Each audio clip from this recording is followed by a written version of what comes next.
हाँ। एहे रहा नहीं जाता। तड़प ही ऐसी है ना। नहीं नहीं तड़प नहीं, नहीं, सुके सुके तड़प नहीं। सुके।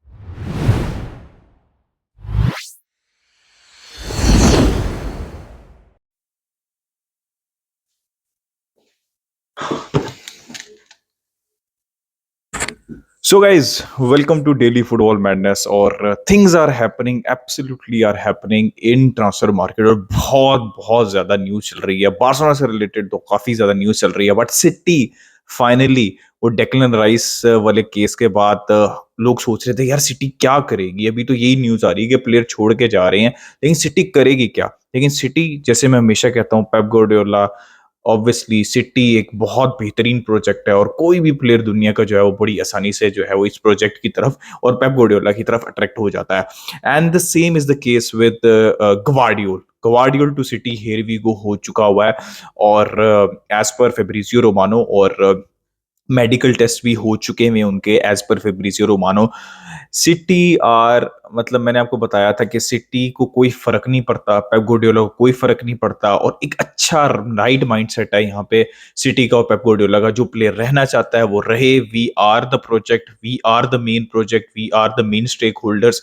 जिसको आना है वो आए, जिसको नहीं, जिसको जाना है वो जाए। हम कोई भी प्लेयर लाके उसको मोल्ड कर लेंगे अपने सिस्टम के अंदर, and this is exactly what city does.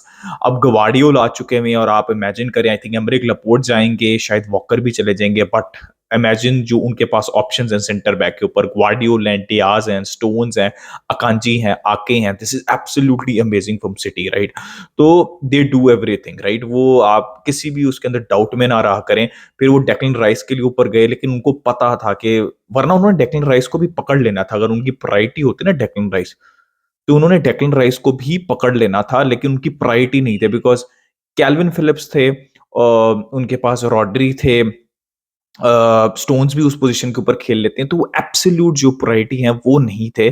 तो इस वजह से वो थोड़ा सा रुके। लेकिन अब आप देखिएगा कि चूंकि गुंडोगॉन गए हैं, they will go after Florian Wirtz also, या फिर अटैकिंग मिडफील्डर के ऊपर सऊदी जा रहे हैं, माहरेज, तो उनको उनकी रिप्लेसमेंट भी चाहिए। And this is where Raphinha can come in, right. I think Raphinha बहुत अच्छा फिट होंगे सिटी के सिस्टम के अंदर।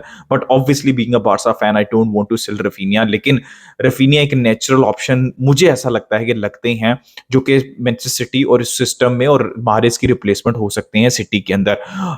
स्पेशली स्पेशली अगर बर्नार्डो, आई थिंक इस सिचुएशन के अंदर सिटी विल डू एवरीथिंग, क्योंकि मारेज जा रहे हैं कि बर्नार्डो को रोकने की कोशिश करें। लेकिन मैंने जैसा कहा है कि if Bernardo says that he wants to leave, तो सिटी कहेगी please thank you so much for your services, and they will find a player in the market, right. या फिर वो फोर्डन को वहां पे खिलाना शुरू कर देंगे। दे विल फाइंड अ सोल्यूशन, समझ रहे हो मेरी बात।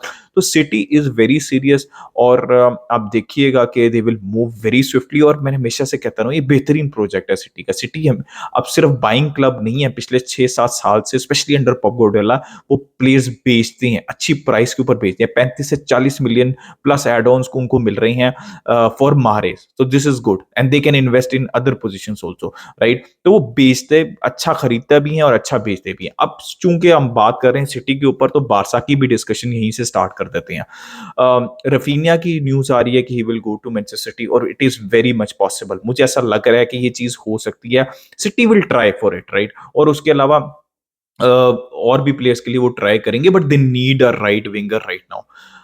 अब क्या बर्नार्डो और रफीनिया की स्वैप डील होनी चाहिए? हो जाए तो मुझे कोई प्रॉब्लम नहीं है, बट आई वुड, मेरा अपना ओपिनियन ये है कि I would rather let Dembele गो।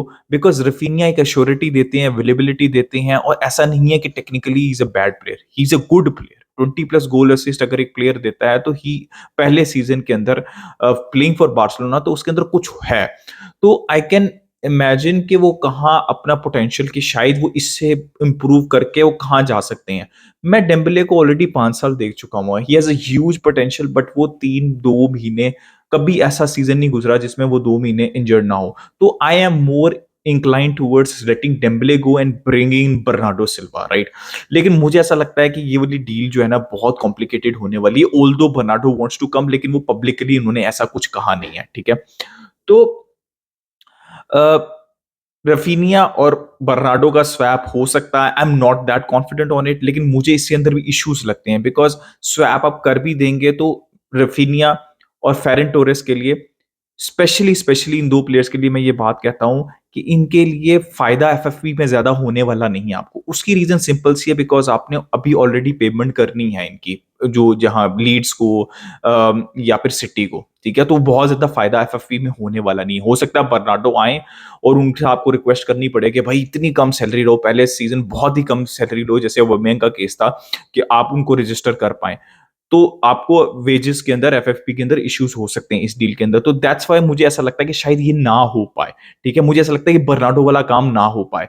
और इसके और भी वजह है कि क्यों मुझे ऐसा लगता है कि बर्नार्डो वाला काम नहीं हो पाएगा, because Felix, jaw Felix openly कह चुके हैं, और वो ओपनली कहा है तो मेंडेस इन्वॉल्व होंगे, मेंडेस इन्वॉल्व होंगे तो हो सकता है कि लपोर्टा इन्वॉल्व हो। ये सपोजिशन है, ऑब्वियसली ये रियलिटी है ये नहीं है, बट एज पर रिपोर्ट्स मुझे ऐसा लग रहा है, ये मेरी सपोजिशन है कि ये सारे इन्वॉल्व हैं इस स्टेटमेंट के अंदर। अब कुछ सोर्सेज हैं वो बहुत ज्यादा रिपोर्ट कर रहे हैं।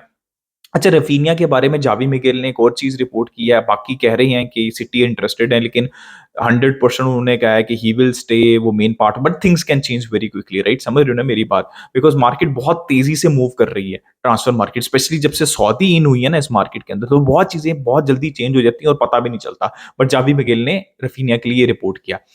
अब बात कर लेते हैं उसके ऊपर। मुझे पता नहीं क्यों ऐसी फीलिंग आ रही है कि Felix to Barcelona is more possible as of now, ठीक है? उसके अंदर कुछ जैसे रिवॉल्वो है, आई थिंक एक और सोर्स है, उसने रिपोर्ट किया कि भाई ये हो जाएगी डील, लोन डील हो जाएगी with an option to buy इस वीक के एंड तक। उन्होंने बहुत कॉन्फिडेंटली ये कहा है। लेकिन मटेओ मरेटो, बहुत से और जर्नलिस्ट ने कहा है कि it's very complicated, because amortisation fees भी है, जो अमोर्टाइजेशन मतलब कि फीलिक्स के लिए उन्होंने जहां से उन्होंने खरीदा था उनको भी पे करना है अभी। तो एटलेटिको मैड्रिड चूंकि बहुत ज्यादा गुस्सा है बिकॉज ऑफ जाओ फिलिक्स की पब्लिक स्टेटमेंट्स की वजह से, तो वो कोई भी चीज उनसे कनेक्टेड चाहते नहीं है। जो भी है उस साल का, जो भी कुछ है, 1 साल की लोन डील का और ऑप्शन टू बाय, इन उस साल का वो कुछ भी खुद पे नहीं करना चाहते अपनी जेब से, और वो बारसा को करना पड़ेगा। और in this case it looks nearly impossible Barça के लिए। तो ये एक बहुत ज्यादा की चीज है इस सारे सिनेरियो के अंदर, इसलिए दूसरी सोर्सेस 50% सोर्सेज रिपोर्ट कर रहे हैं कि it will be still be very difficult.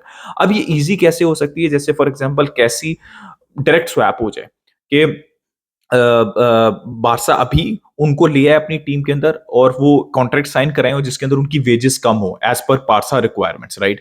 लेकिन उसके साथ स्वैप डील के अंदर वो फेरन को भेज दें और कैसी, बिकॉज बारसा दोनों को ऑफलोड एनीवेज करना चाहती है। उसके अंदर वो बारसा, अभी न्यूज इन दोनों की आ रही है, उसके अंदर बारसा फाटी को भी इंक्लूड कर दे, डेस्ट को भी इंक्लूड कर दे, मुझे कोई प्रॉब्लम नहीं है, राइट? लेकिन एज पर रिपोर्ट्स फेरन छोड़ना नहीं चाहते, कैसी एटलेटिको मैड्रिड नहीं जाना चाहते, तो ये फिर अगेन कॉम्प्लिकेशन आ जाती है। तो आई वुड लव कि फेलिक्स आ जाए, लेकिन देखो बर्नार्डो सिल्वा के केस के अंदर आई वुड पर्सनली लव के डेम्बले जाएं और बर्नार्डो सिल्वा आ जाएं if possible, but very complicated.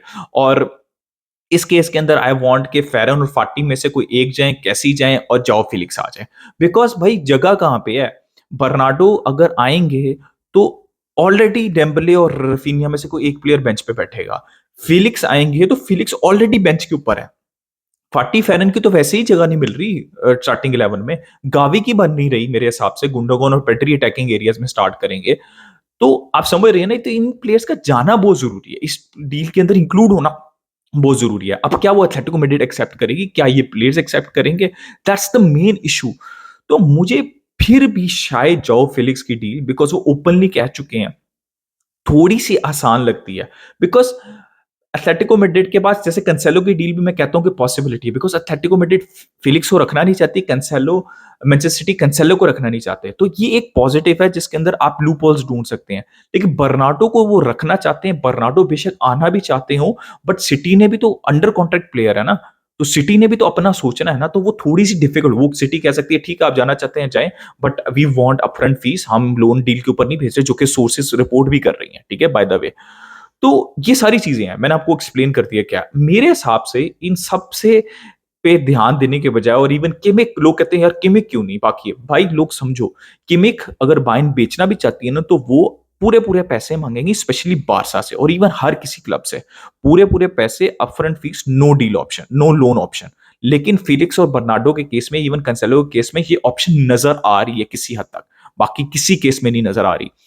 लेकिन मेरे हिसाब से इन सब साइनिंग्स करने से पहले मेरा अपना ओपिनियन है कि बारसा को सोचना चाहिए राइट बैक के ऊपर एंड अर्नाओ मार्टिनेज। हल्की सी न्यूज़ आई थी कि बारसा लोन डील और 15 million plus 7 million add ons के ऊपर नेक्स्ट सीजन उनको ऑप्शन रख सकती है बाय करने की। आई वुड से कि इन सब डील से पहले Barca should go for Arnau Martinez right back and that is very important. तो मेरा ये अपना ओपिनियन है, सब कुछ से पहले you go for Arnau Martinez right और a right back, maybe Gonzalo also right. तो ये सारी सिचुएशन मैंने आपको एक्सप्लेन कर दी। It's looks very exciting but there are, मैंने आपको एक्सप्लेन कर दिया कि कहाँ पे इश्यूज हैं, ठीक है, और वो कैसे सॉल्व हो सकते हैं एज पर सोर्सेज। मेरा अपना ओपिनियन भी है उसके अंदर, उसमें सोर्सेज भी हैं। यार अब एक और आखिरी न्यूज है वो मैं आपको बता देता हूँ। इसके अलावा यार बारसा से रिलेटेड और कोई, नीको जा रहे हैं ऑब्वियसली, पोर्टो चावी ने उनको कह दिया। अच्छा, Suarez is joining Miami gang. Suarez, Jordi Alba, Busquets, Messi. I am happy for them कि वो वहाँ पे इकट्ठे हो रहे हैं और ऑब्वियसली मेसी गए हैं तो उसकी वजह से ये सब कुछ हो रहा है कि ये सारे प्लेयर्स भी जा रहे हैं। तो it would be very interesting to see कि ये प्लेयर्स एक साथ खेलते हैं दोबारा, the old Barca gang gathering Inter Miami. तो Suarez to Inter Miami is very close, so things are happening in MLS also. So guys ये मेरा ओपिनियन, अपना ओपिनियन दें, आप क्या चाहते हैं? मैंने तो बता दिया मैं क्या चाहता हूँ किस सिनेरियो में, आप क्या चाहते हैं कि कौन सा प्लेयर बारसा है और सिटी क्या कर रही है, क्या अचीव करेगी? बताएं कमेंट सेक्शन में। Like subscribe share, keep enjoying football. Until next time, it's a goodbye from me, Visca Barca. भाई मज़ा आया।